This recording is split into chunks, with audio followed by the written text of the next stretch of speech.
Hello, my friends, and welcome back. Thank you very much for being with me again today. Well. Major development, and not only major development, but it was expected, and these are the consequences of the American foreign policy. You can turn it, twist it. Eventually, you're going to get to actions have consequences. So that is Russia and China. Now they trumpet their alliance, and not only that, China comes out after Xi Jinping met Putin in Beijing, comes and says, you know what, we support Russia's security. What does it mean? Remember that's what Russia wanted up till February 24, 2022. That's what Russia told NATO and United States of America. Guys, we need security guarantees. And we want you to put them on the paper that we have security guarantees. The blah, blah, blah, no 1 inch eastward garbage that you promised us verbally, you took a shit on it, so we don't trust it anymore. We want you and us, if we're partners, as you say we are, to have it signed over there that we offer you guarantees. So then we can show that when you're going to try something on us, we're going to show to the entire world, not show, confirm, because everybody else knows already who the fuck you are. All right? So let me show you. Bloomberg, she backs Putin on security, wants progress on gas pipeline. It's clear or it's not clear. So I don't understand when the American media will receive the order to call it as it is. Those guys and us. They still want to pinpoint Russia as being somehow isolated. Russia is not isolated. I think if you go by countries, I think United States of America, Al Capone, is more isolated than Russia. Let me show you how. Let me make this point. United States shows up where? G7, G20, NATO, 20 some countries, 30, European Union with NATO, which they are not in European Union, and Australia, New Zealand, South Korea, and Japan. That is all they got. Sometimes Al Capone has Palau and Kapalau and Zapalau, and they get to no more than 55 or 50 states. That is United States' sphere of influence. That's their international community in US's mind. Those are US's weasels.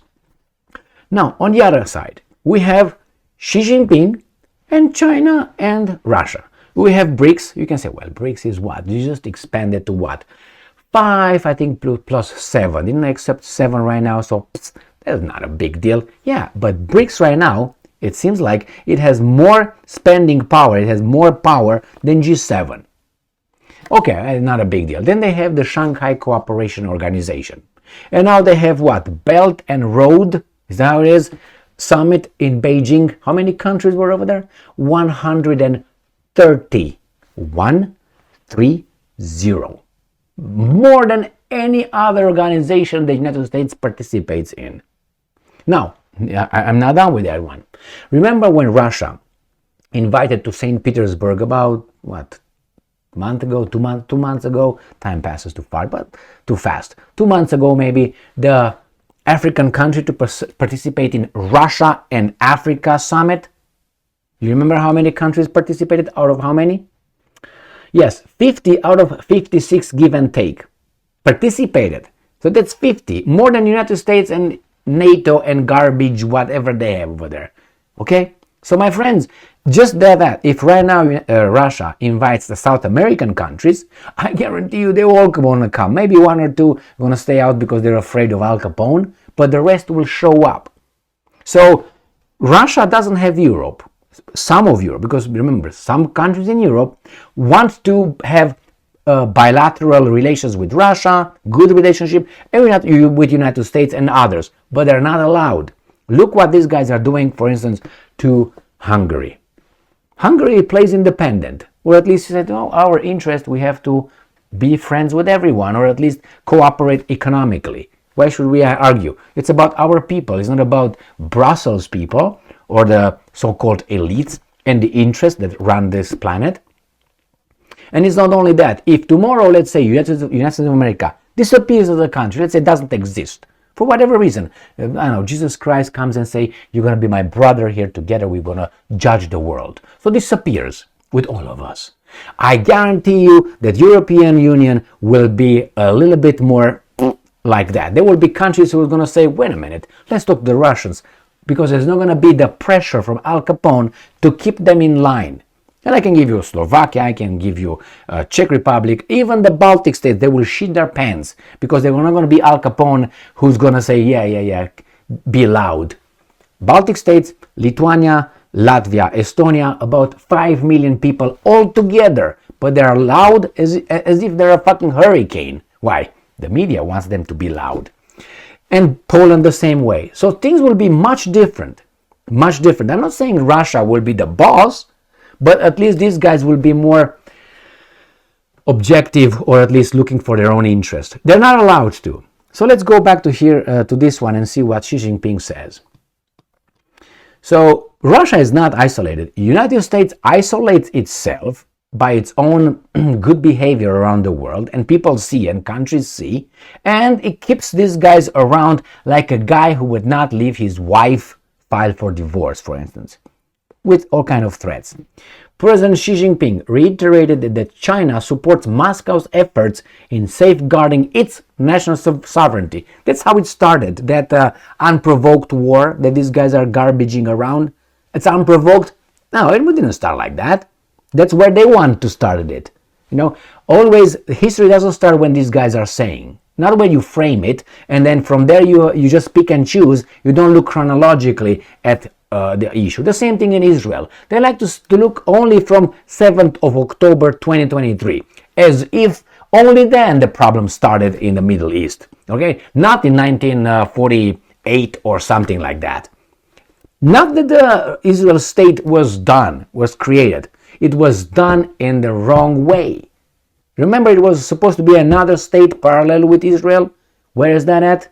Where is that at? And they say, well, because the Arabs attacked us. Well, they disagreed with that land being given to some other people, in their view, by some outsiders. So some outsiders came into what they perceived as their house and gave a bedroom to someone else coming from somewhere else.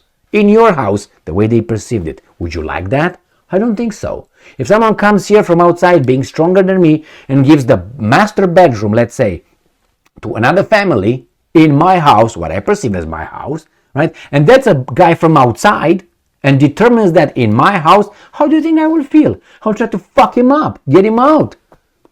Anyway, not justifying this with that, but remember, that guy called Adolf, if you remember that Adolf, not Adolf Galland, you know, the airplane ace, not that guy, not the fighter ace, the other Adolf. Remember, Adolf spoke with the Jewish community, with the leaders, and he proposed Zanzibar. Was it Zanzibar? Not Zanzibar.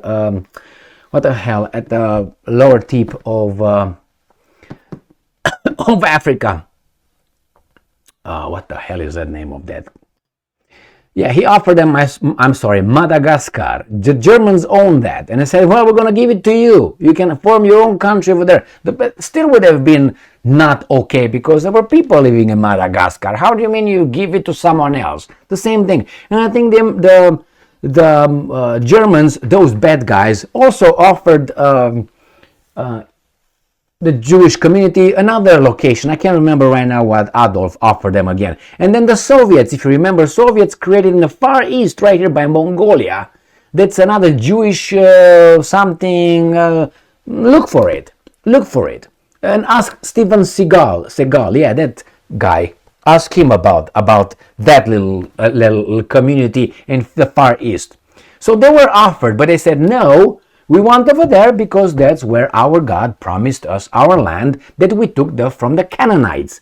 So he said, kill the Canaanites, get the land, and that's going to be your land forever.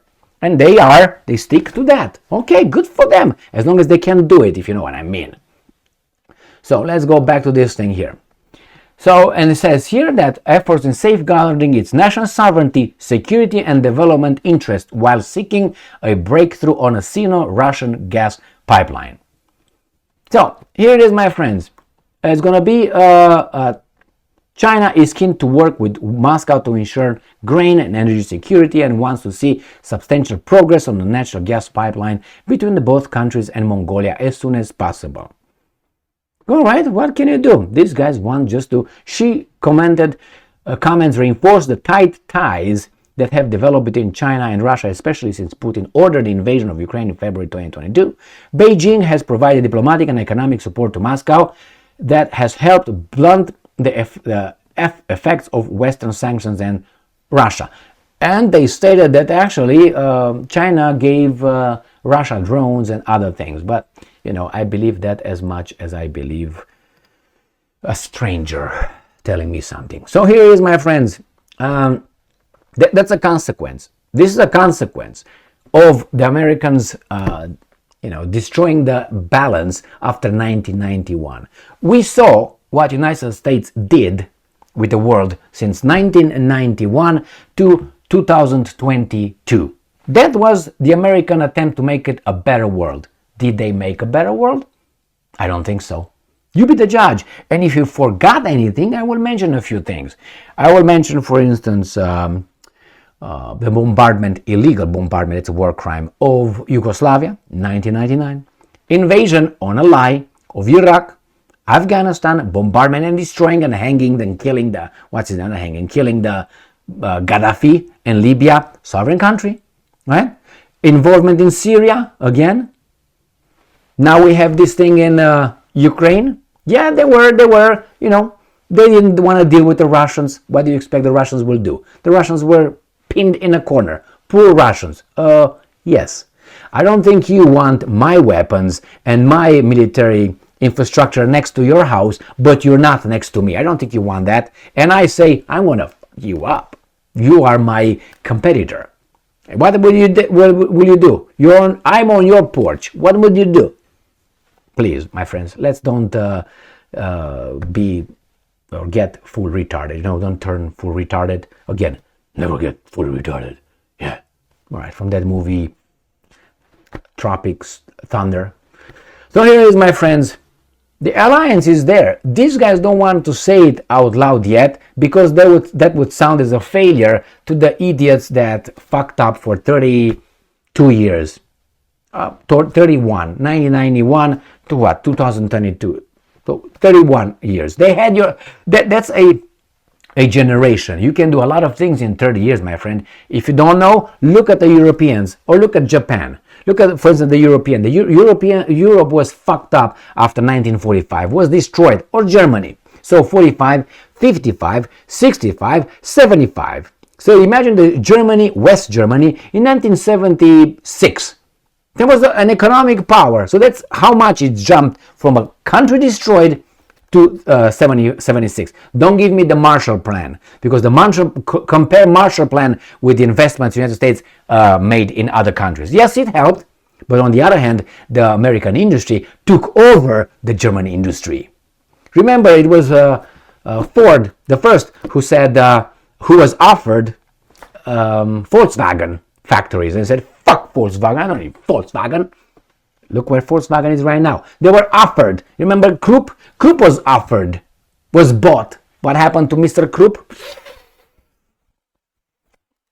He didn't die, but he was smacked a few times in a room.